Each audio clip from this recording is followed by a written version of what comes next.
My parents told my brother to take my house because I don't have a family. I'm a single man in my early 30s. I've got a brother who's 29, and he's already got 4 kids now. He had his first at 22, and the second followed a year later, then the third 2 years after that, and the fourth is the most recently born a couple months ago. His wife and I do not get along, as she always likes to try and get a rise out of me by acting superior, then turns into an extreme self-victimizing drama queen if I retaliated against her in any way. She can cry in an instant and can put on an extremely convincing show to get sympathy from just about anyone. My parents and brother absolutely adore her, even though they know exactly how she really is and just don't care. She's very good looking, I'll give her that, but she's so awful that I could never be attracted to her. She also refuses to get any sort of job, even though she has a college degree, and my mother willingly helps with the kids all day. So their finances are entirely dependent on my brother. This also means they can't afford to live anywhere but my parents' house, and privacy is a bit of an issue with all of them under one roof in a 3-bedroom house that was built in the 60s. Growing up, my younger brother was also the obvious favorite. We're 3 years apart in age, but he developed a superiority complex because I was badly punished if I retaliated against his antics in any way back then. It was obvious my parents cared for him a lot more because he got the lion's share of everything unless people called them out on it, which did happen a fair bit by other members of family, which is why my parents packed us all up and moved us about 150 miles away from them, so they generally would only see us on holidays since it was a 3-hour drive. My brother got physically abusive towards me on a number of occasions, flirted relentlessly with my first girlfriend to the point she broke up with me, and laughed at any misfortune I had. And my parents just told me to suck it up whenever I was upset about it. I only got equal treatment when my parents wanted to keep up appearances. I admit it was rather funny to see the looks on their faces whenever they had to treat me equal to my brother on birthdays and Christmas because other people were present. We had relatives that were very nosy and loved gossiping drama, so my parents did their best to hide what was really going on, and threatened to take all my stuff away if I didn't keep my mouth shut. If anything, it just made my parents celebrate more when I turned 18 and moved out because it meant they no longer had to provide for me. I wasn't even done with high school yet when I moved out, but couch surfing was far better than living with them. I was low contact ever since leaving home. They didn't even show up for my high school graduation, but I really didn't care. From that point on, I would usually only see my parents and brother on holidays like the rest of the family. The start 2020 pandemic was not kind to me. I lost my job and couldn't renew the lease on the condo because my roommate also lost his job and neither of us could afford the place on unemployment money. It was a rented 2-bedroom condo that I really loved. As the lease was ending, my roommate left early to move back in with relatives, and I had to sell nearly all of my stuff because I was soon going to be homeless if I didn't downsize to an extreme. I really shouldn't have rented a place that was so expensive, but I liked living the high life, until that life wasn't kind to me, and I realized I should have been living somewhere far cheaper so I could have saved more money to fall back on. But I had a plan. I own a truck simply for the fact that I've always loved trucks, so I found a $1,000 camper in good shape and put it on my truck just so I could live out of it for a while. It was supposed to be temporary, but I ended up living out of it far longer than I ever thought. I originally was hoping to be able to live out of the camper at my parents' house, where my brother and his family still reside as well. But when I asked my parents to let me stay for a while, they told me they had a full house and didn't want me there. Plus, we hadn't exactly gotten along in the past decade. They said they'd only agree to let me park my camper there if I paid them basically what it'd cost to rent an apartment in my area. That was way too much just to park my camper. I was jobless and trying to save as much of my unemployment money as I could till I could find a new job. I may as well be living in an apartment with that rent price they were asking. My parents called my camper an eyesore and told me to take a hike since we couldn't come to an agreement, and still thought it was absolutely hilarious I had to live in a camper. My brother joined her in pointing at and mocking me while calling me a homeless bum. I parked my truck camper in a store parking lot to sleep on the first night that I had nowhere else to go. I felt scared out of my mind that someone might try to break in. Suffice to say, I didn't sleep well that night. There was nowhere else I could go as any other relatives that owned houses were fairly far away, and all my friends were all apartment people, and I was pretty attached to my area as well, so I didn't want to just leave. I'd also had my mail forwarded to a friend's apartment. It was the only way I could still get my mail anymore. Finding a stable place to park was pretty difficult. I went looking around to try and find a job similar to my old one. It took months of living the nomadic camper life. In that time, I had to deal with a lot. Everything from beggars and drug addicts to people demanding I leave because my camper was an eyesore. At one point, someone who told me to move claimed to be with an HOA. I wasn't even parked on a street with houses, and when I questioned what HOA, they got incredibly belligerent and threatened me. I moved my camper anyway just to avoid the trouble. In order to have a steady supply of electricity, I learned to use a long extension cord to plug in anywhere I could to recharge my camper batteries. This meant sneaking around and plugging it into an outside outlet of a random building while parked on a street. I know that's a crumby thing to do, but I had to keep my batteries charged so my refrigerator would stay cold. I had a small solar power bank for recharging my phone, but I didn't have anything like a generator, and generators are noisy and require fuel anyway. So I did what I had to do. After months of living like that, I finally managed to get a new job. I had to move to the neighboring city to find a job that didn't involve retail. I worked retail while in college and promised myself never again. Though I was nearly ready to break that promise, I was still getting unemployment money, but I had no stable place to live while receiving it, and I didn't want to still be jobless when it ran out. Plus, I was bored out of my mind. I had little else to do but read, watch movies on a small portable DVD player, use my phone or laptop, and keep note of where I could park and what local public bathrooms I could use. I kind of envied that the Japanese have public bathhouses. We could really use stuff like that over here. When I finally landed a new job, I practically lived in the back lot of the building by the warehouse in old employee parking spaces literally no one else seemed to bother using because they were so far in the back that the area was borderline forgotten. My boss, company owner, actually liked this arrangement because I was willingly available to take any shift I could get, so long as I had enough sleep. He even let me take the camper off my truck and set it up in one of the spaces so I could drive around without it. Not exactly sure if this was legal, but no one bothered us about it. The entire time I lived back there, I didn't have to deal with many trespassers. There were a few, but the security guards escorted them out. I was pretty much on call almost all the time when they needed me, and was working virtually every day of the week. My boss let me plug my camper into the building for power and water, and I paid a small amount of rent by working for free on Sundays when no one else was in the office but the janitor and security guard. Beyond that, I usually had to shower at a friend's apartment or at my local gym as the camper didn't have a shower in it and only a portable toilet. And I didn't want to fill it because emptying it is a nasty chore, so I used other bathrooms as often as I could. I had a key to the warehouse and could go in to use the bathroom there at any hour. I was even on a first-name basis with the night security guard. He's since become one of my closest friends. The camper was easy to heat in the winter with a small electric heater. Summers were not fun though. The camper didn't have AC, so I had to get a used portable air conditioner just to make it bearable. I made a lot of overtime pay and hands-on learned some new skills from other employees. Eventually, midway into this year, I landed a better position in the company as a supervisor and started making a better salary than my old job. That's when I decided I wanted a house. The scare I'd gotten from losing my condo made me realize I needed something much more stable for the long term. I looked around for something close to my work, and just 2 miles away found a 3-bedroom manufactured home on a small property. But I managed to get it for $10K less than the asking price somehow. I used nearly my entire savings for a down payment and got approved for a home loan. I finally didn't have to live in a camper anymore. There was enough space for me to back my truck in behind the house to take the camper off to set it up in the backyard. So I put it there as its own little building just in case I want to use it again. When I was fully settled in the house, I was dumb enough to brag about it on my book of faces. My family saw the post, and that's where this shit really starts. After a few weeks, my parents and brother along with his family came to visit completely unannounced to have a tour of my home. I didn't even give them my address, so how they found out where I live, I still don't know. None of my friends have fessed up, and no prior family members visited me before that, so I wonder if they stalked me at work and followed me home or something. It really wouldn't surprise me. Once I opened the door, they practically all shoved their way in like rambunctious tourists, then just started making themselves at home. They all kept poking around and Syl had this creepy smirk that she was repeatedly flashing me,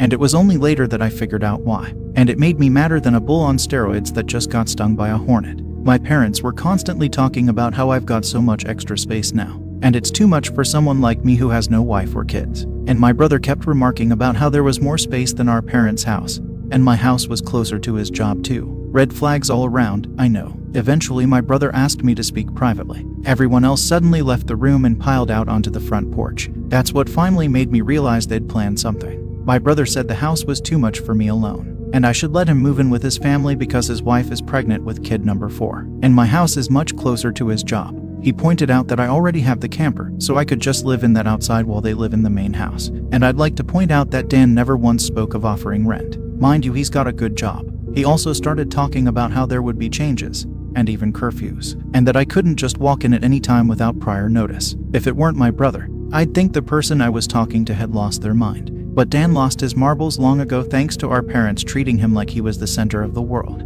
I tried to speak, but he kept talking over me as if I had no say in the matter. There was no way in hell I'd rent my house or parts of my house to him. Other people maybe, just so I can pay the mortgage off more easily. But certainly not him or his nasty wife. I've heard of this exact kind of situation in videos online many times, and never once did I think I'd actually live it because I thought it so ludicrous. But my parents, brother and Syl do all fit the bill for a bunch of narcissistic entitled crazies. So I picked up my phone and set it to start recording, then just held onto it. Dan didn't even seem to care or notice that I'd done this, and just sat there with his arms waving around while talking about all the reasons of why he needed my house. Then went from saying that to acting like it was a done deal and trying to reach out his hand to shake mine. That's when I finally showed my backbone and said hell no. And I said it loud enough that Dan stumbled backward for a second. I'd rarely ever raised my voice to him on that level because I was punished by our parents whenever I did. But this was my house, not theirs. My spine can be as shiny as it wants here. I stood up and then told him that my house was not up for grabs, and acting like I'll let him move in just because they want it won't make it happen. I bought my house for me, and it's not my fault he keeps having more kids and has to keep living with our parents because he can't afford to move out.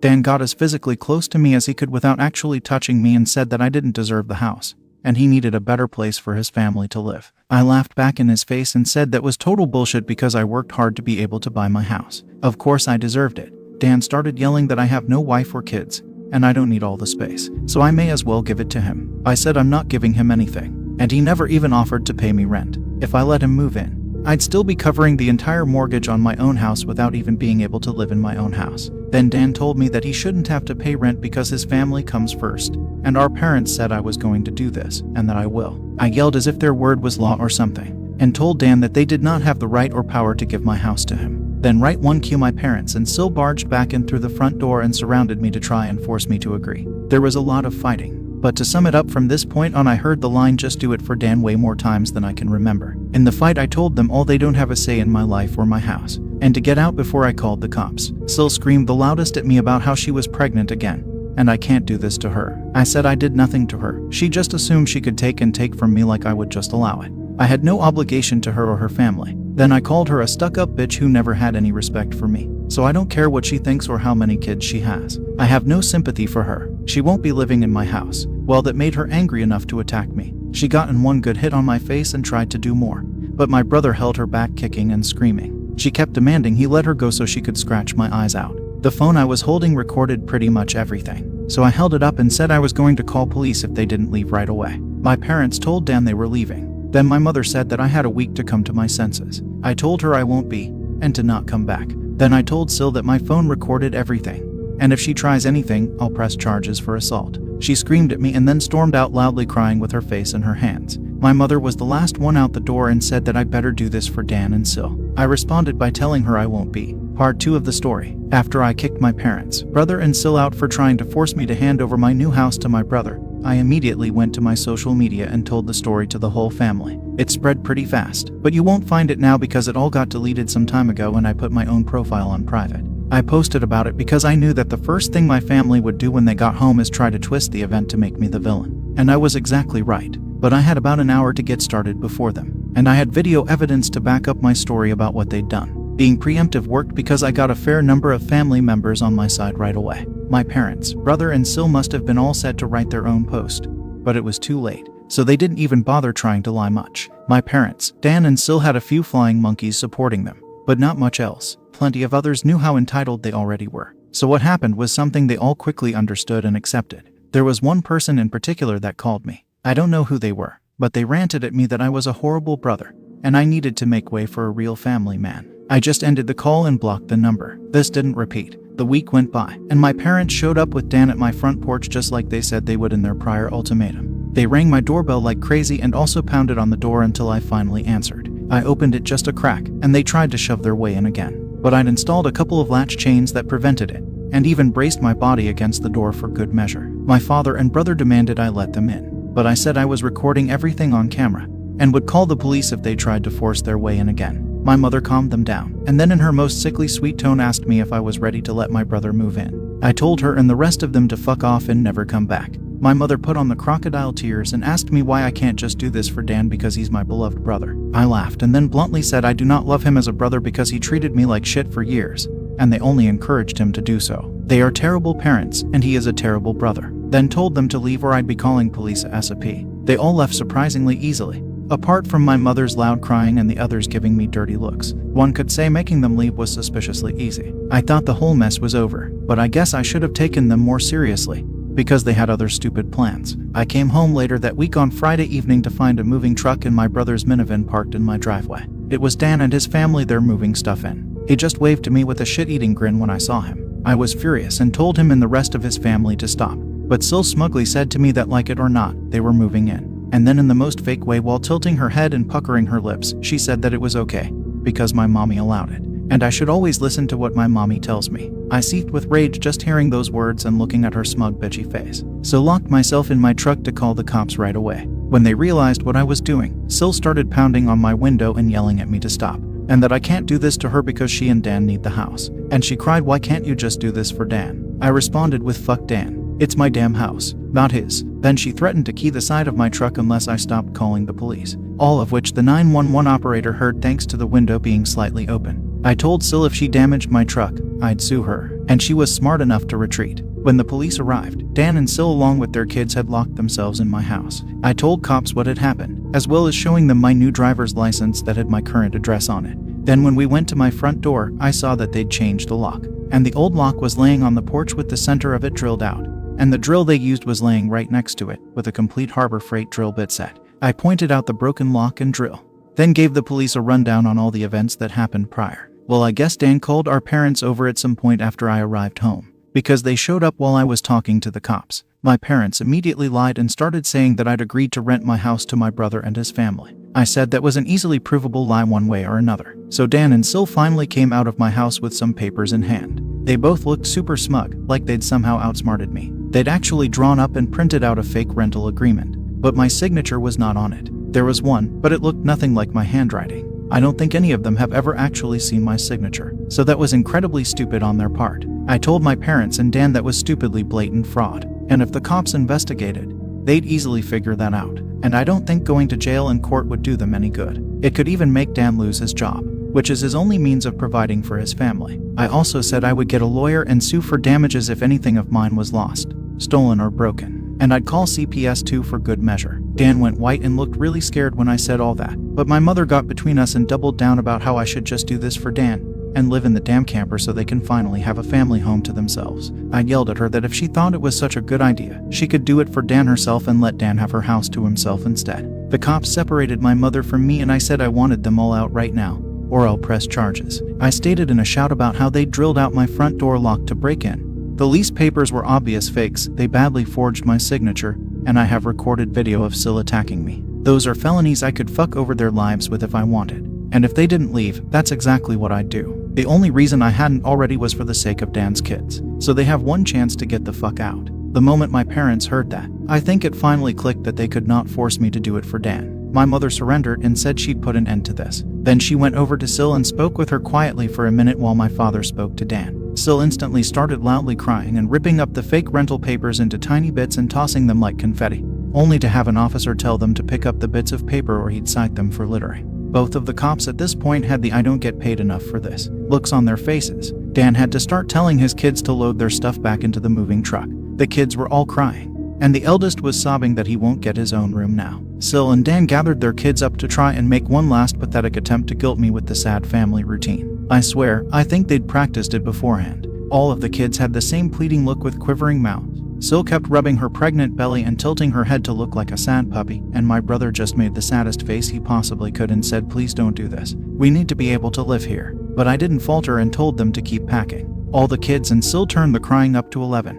And Dan yelled at me, "Are you satisfied with yourself? You've denied us a home because you're too selfish to share and help out family." I ended up laughing like a maniac and retorting that what he was trying to do was taking, not sharing. And no amount of crying will make me let his family move in because he's no brother of mine anymore. He's just an entitled prick who thinks he can take whatever he wants from me like when we were kids. Dan started F-bombing me until the cops told him to cool it or he'd be in cuffs regardless if I wanted to press charges. He sucked in his lips and looked a mix of afraid and supremely pissed off. I asked the cops if they could stick around until my parents, brother and Sil had all left, and they said they had no intention of going anywhere until this had been resolved. In fact, in the next few minutes 2 cops became 4 as more drove in for whatever reason. That gave my parents some extra incentive to get moving. I made Dan give me the keys to the new lock he'd put on my front door. He was really reluctant to hand them over. Then instead of handing them to me, he actually threw them down the street and into a storm drain while saying to go get them myself. But one of the cops scolded him for that and made him go get them. He had to pull the grate off just to get at them, and he got pretty dirty in the process.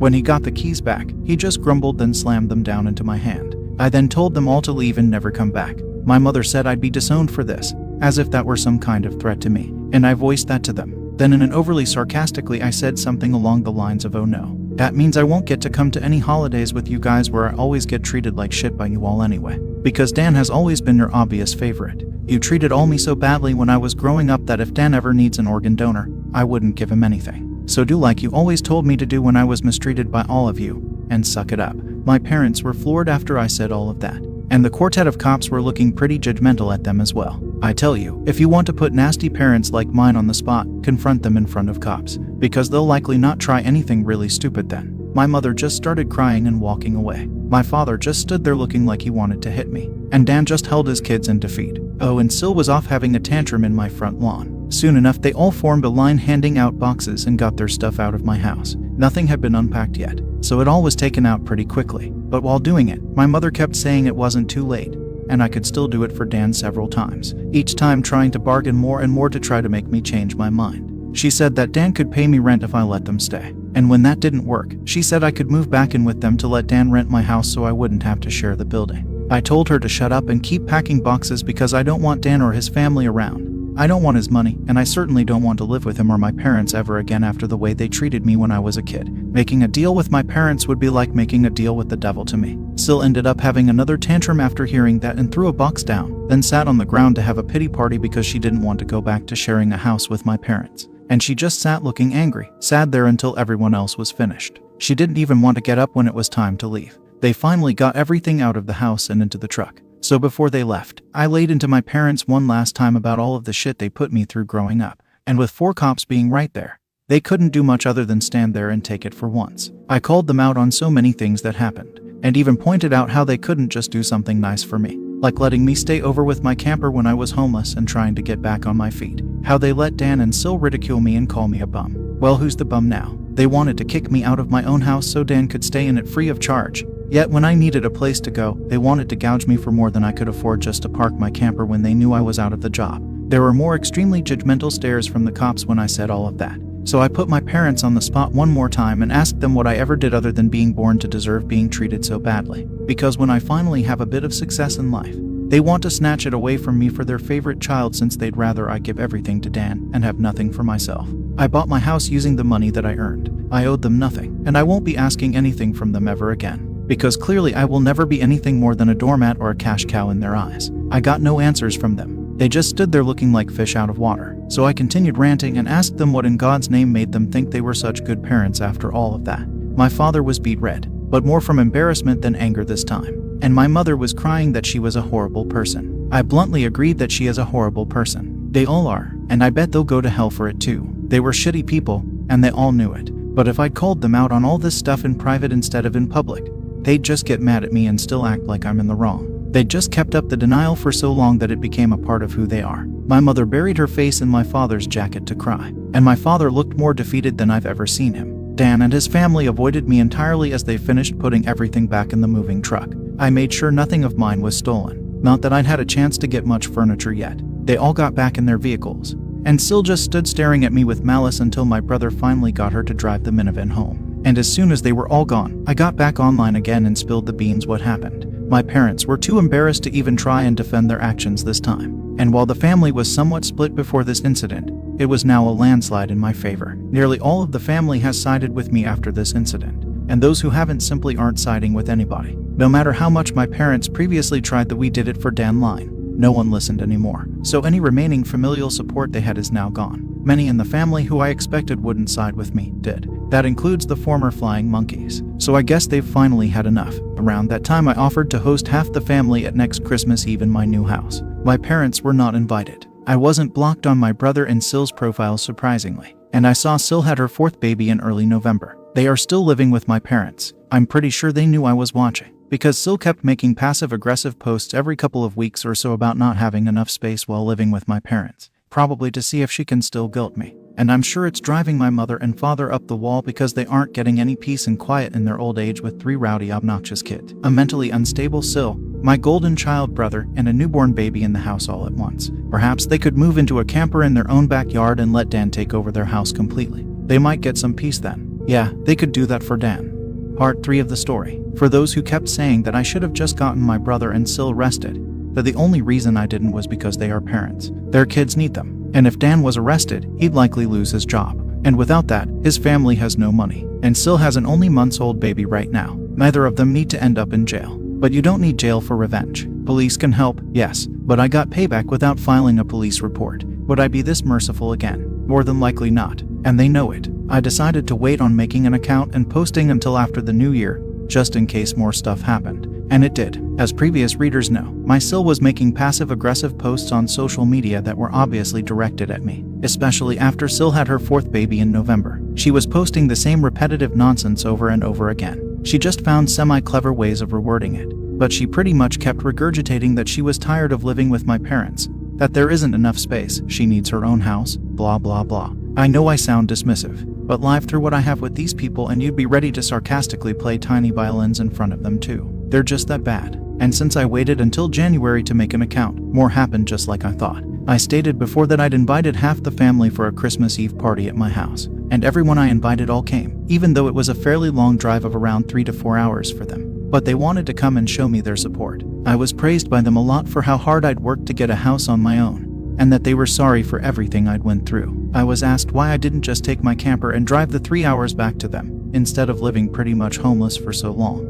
And I had to sheepishly admit that I was very attached to living around here, and I had my best employment opportunities in this area. My hometown doesn't have a lot of great job opportunities in my field, if any at all, and I wanted to make my own way as much as I could. In answer, they overall accepted. We moved on to having a rather nice party, the best I'd been in years. Some relatives even brought CDs of great Christmas albums, and I have to say, the one my uncle brought of Ray Charles was my favorite. He sings Christmas songs like no one else I've heard. It was a grand and happy time. I felt like for once I could just forget my past issues and enjoy the moment. But I wouldn't be writing this if it had stayed that way. About 2 hours into the party, you know who showed up. My parents, brother and Sil popped in trying to look all smiles. They didn't even knock, just walked right in my front door like they were meant to be there. I shut off the music and told them to leave immediately. They begged to stay and said they brought gifts. One of my uncles stood up and yelled at them before I got another chance to speak. And he said they don't deserve to be in my home, or my life after the shit they tried to pull months earlier. And he was backed up by several other relatives. Mind you, this guy is my mother's brother, and he used to love her to pieces until he found out about the shit that went on between me and my parents. My grandparents, as old as they are, hurriedly got in between us and said to my parents that if they want to make amends with me,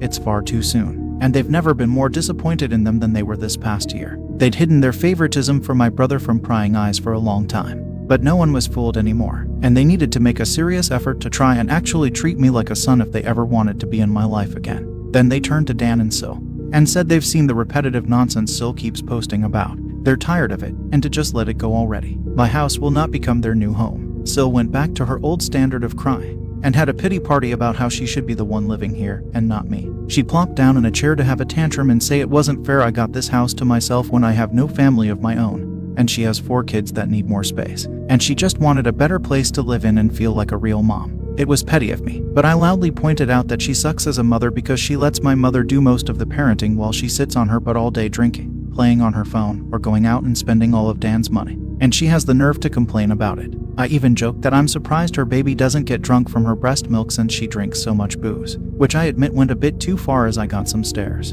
And Sil demanded to know if I was calling her a bad mom. I said the evidence speaks for itself, and if she wanted to be able to afford to move out of my parents' house someday, then she needs to put her college degree to some use, get a job, and learn to save money. My mother already does most of the child care for my brother's kids anyway, so she'd have plenty of time after her baby gets a little older. My brother's eldest kid, who's 7 years old, ran up to start kicking and screaming at me for yelling at his mom. And he kept at me about how his mom said that I was the bad guy who made her cry and didn't let them live here. That's when my brother grabbed his son to pull him away. But all the other relatives jumped back in, and this sort of turned into a family intervention against my Sil and brother. She was crying, her new baby was crying, her kids were crying. Hell, even Dan was very nearly in tears from the verbal lashing he was being assaulted with. He ended up just sitting on the ottoman I keep choosing by the front door and looking like a complete wreck. He couldn't look anyone in the eye, he couldn't even say 2 words to me. Not with a whole house filled with angry people ready to judge him if he tried to let out his inner golden child again. If they weren't there to get in his way.